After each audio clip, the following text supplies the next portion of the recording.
नमस्कार, रुचाज रेसिपीमध्ये आपलं स्वागत आहे. मी आज दाखवणार आहे तांबड्या टोमॅटोचा खरडा. लक्ष देऊ नये का? तांबड्या टोमॅटोचा खरडा.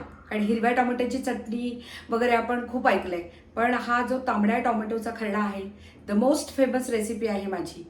आणि हा तुम्हाला खरडा पराठ्यांबरोबर, ब्रेडमध्ये तुम्ही प्लेन लावून जरी प्लेन सँडविच जरी खाल्लं त्याच्याबरोबर, नंतर भाकरीबरोबर, पोळीबरोबर, सगळ्याबरोबर इतकं छान लागतं. कधी कधी भाजी नसेल तर इतका यम्मी लागतो की ही मला प्रत्येक वेळेला म्हणजे एक आठवड्यातनं 15 दिवसांनी एकदा जे कोणी खाऊन जातात त्यांचा एक फोन येतो तुझा टोमॅटोचा खरडा सांग ना. तर आज नक्की पहा टोमॅटोचा खरडा, लाल टोमॅटोचा खरडा. चला तर मग सुरुवात करूया आपण तांबड्या टोमॅटोचा खरडा पाहिला. यामध्ये इन्ग्रेडियंट काय काय घेतलेत मी बघा. हा तांबडा टोमॅटो आहे, 2 ते 3 आहेत. आज माझ्याकडे खूप गेस्ट आहेत त्यामुळे मी जास्त प्रमाणात करते. साधारण एक 10 लोक आहेत जेवायला. तर हे 3 मोठ्या आकाराचे टोमॅटो आहेत. हे हा दिसतोय बाऊल, हा मीठ आहे.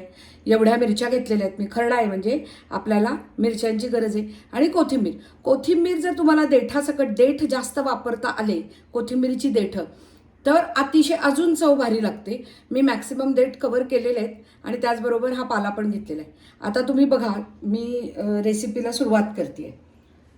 तांबड्या टोमॅटोचा खरडा. सगळ्यात पहिल्यांदा मी गॅस पेटवला आहे. याच्यामध्ये मी टाटाच्या शेंगदाण्याचं ऑइल वापरते. तेल, त्याला घाण्याचं तेल आहे.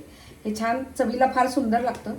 तर याच्यात साधारण एक 2-3 चमचे मी तेल घातलेलं आहे. यामध्ये सगळ्यात आधी आपण घालणार आहोत टोमॅटो. थोडा गॅस बारीक करते कारण नाहीतर हे टोमॅटो टक टक टक करून उडतात आणि मग आपल्याला भाजायची शक्यता आहे. अतिशय सोपं आहे, झटपट होणारी रेसिपी आहे, तोंडाला एकदम चव आणते.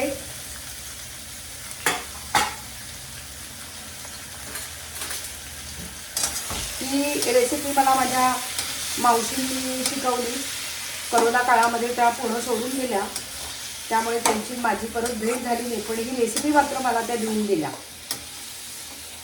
आणि हे जे मीठ आहे, हे मीठ मी ह्याच्यावर टाकते.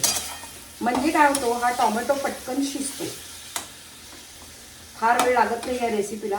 आता ह्याच्यावर मी झाकण ठेवणार आहे. तर झाकण मी साधारण अशा पद्धतीचे ठेवते की आपला हँडलवाला, थोडंसं जड न हलणारा असं मी हँडलवाला एक तवा त्याच्यासाठी केला आहे.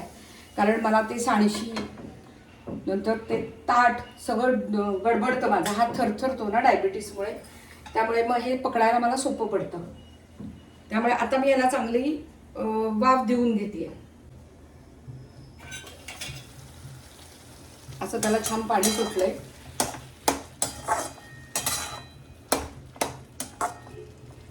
थोडं शिजू द्यायचं अजून.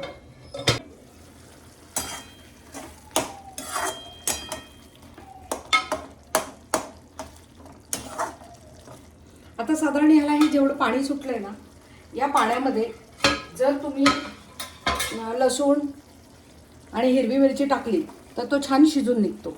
दोन्ही गोष्टी, या गोष्टी मी इथे आत्ता टाकल्या आहेत. कारण हा टोमॅटोचं पाणी नंतर कोरडं होतं, त्यामध्ये तोपर्यंत हे शिजून निघतं. या सगळ्या गोष्टी मी आधीच धुवून स्वच्छ केलेल्या आहेत. कोथिंबीर जरा शेवटी टाकणार मी, शेवटच्या आधी.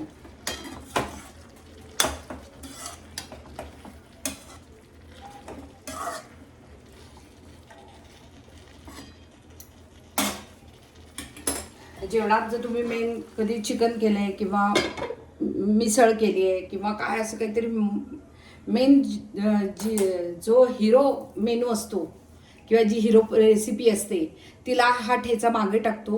कोणीही ते जास्त खात नाही, हा माझा अनुभव आहे. आणि ह्या चटणीवर सगळे तुटून पडतात.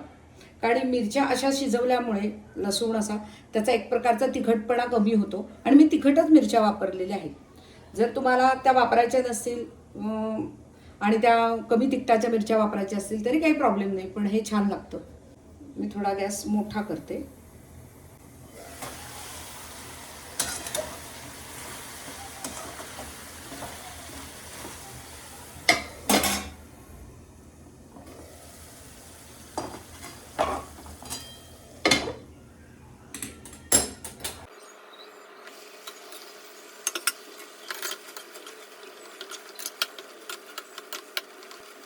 बघा टोमॅटोचं साल त्याच्यापासून सुटलं आहे.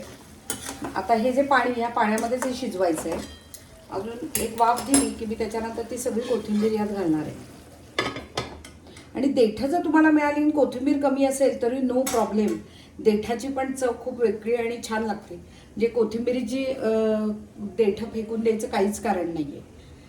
त्याचं नुसती मुळं कापून टाकली मातीवाली आणि ते जर स्वच्छ धुवून देठं वेगळी आणि कोथिंबीर वेगळी जर तुम्ही फ्रीजमध्ये ठेवलं तर चटकन वापरता येतं. पटकन काही सुचलं नाही आपल्याला भाजीला काय, तर एकीकडे भाकरी होता होता किंवा पोळ्या होता होता आपण पटकन ही रेसिपी करू शकतो. म्हणजे माझा अनुभव आहे की ही रेसिपी आणि तोंडाला एकदम चव देऊन जाते.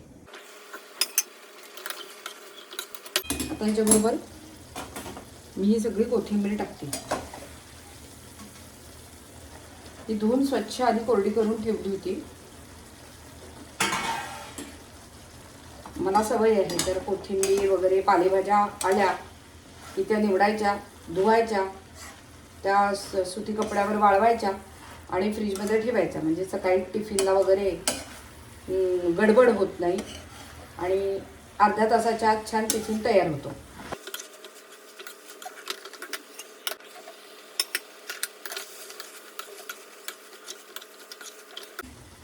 हा खरडा बाहेर ठेवला तर फार टिकत नाही, त्यामुळे आपलं खरडा केला, जेवढा पाहिजे तेवढा काढून घेतला की तो तुम्ही फ्रीजमध्ये ठेवलात तर एक 5-6 दिवस तरी तुम्ही खाऊ शकता. पण असाही तो टिकत नाही, कारण तो खाऊन पटकन संपतो किती पण करा. त्यामुळे मला वाटत नाही की फ्रीजमध्ये ठेवायची फारशी वेळ येईल.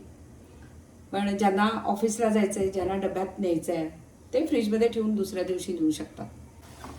तर मी काही वाफ ठेवत नाही आहे, फक्त ह्यातलं जे पाणी आहे जे सुटलेलं ते मॅक्सिमम गॅस मोठा करून, कारण आता आपला हा खरडा डन आहे. त्याला मी पुढची स्टेप म्हणजे मिक्सरमधून काढणार की झाला तो. झाला, ऑलमोस्ट डन आहे हा. हा डाळ झाला की आपण मिक्सरमधनं काढायचा आहे.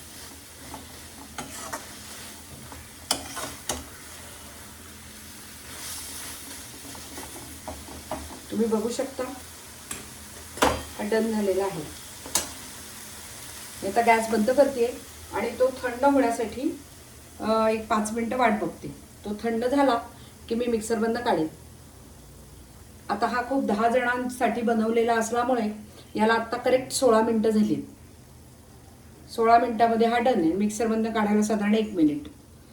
16 ते 17 मिनटामध्ये हा होतो. जर तुम्ही दोघा-तिघांसाठीच करणाराच आपल्या फॅमिली पुरता, तर तो हार्डली 10 मिनटामध्ये कंप्लीट होतो.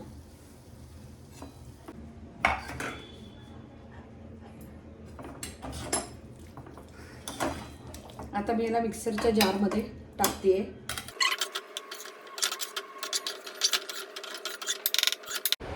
आता ते सगळे जिन्नस मी या मिक्सरमध्ये टाकलेले आहेत. आता मी हे पूर्ण थंड झालेलं आहे आणि आता मी मिक्सर फिरवते.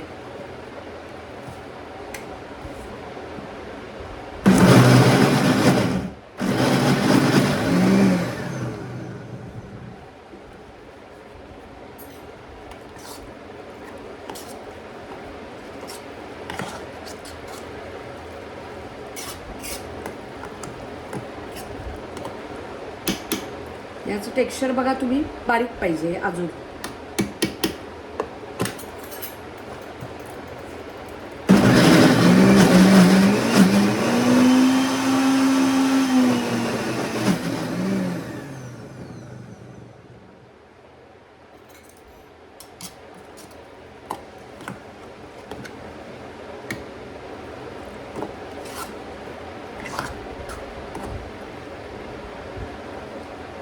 जर या टेक्स्चरचा आवडत असेल तर या टेक्स्चरचा का खरडा आहे हा.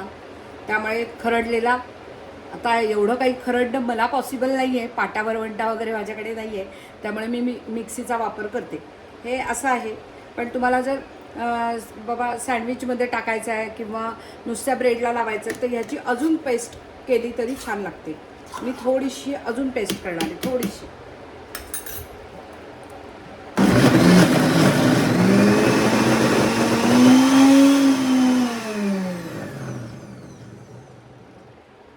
परफेक्ट झालं आहे माझ्यासाठी, मला जसा आवडतो तसा. ही अशी कन्सिस्टन्सी आहे. आता मी हा एका बाउलमध्ये काढून ज्या वेळेला जेवायचं आहे त्याच्या वेळी वरून शेंगदाण्याचं तेल घालून मी खाणार, किंवा सगळ्यांना तसं आवडत असेल तर खायचं. डन.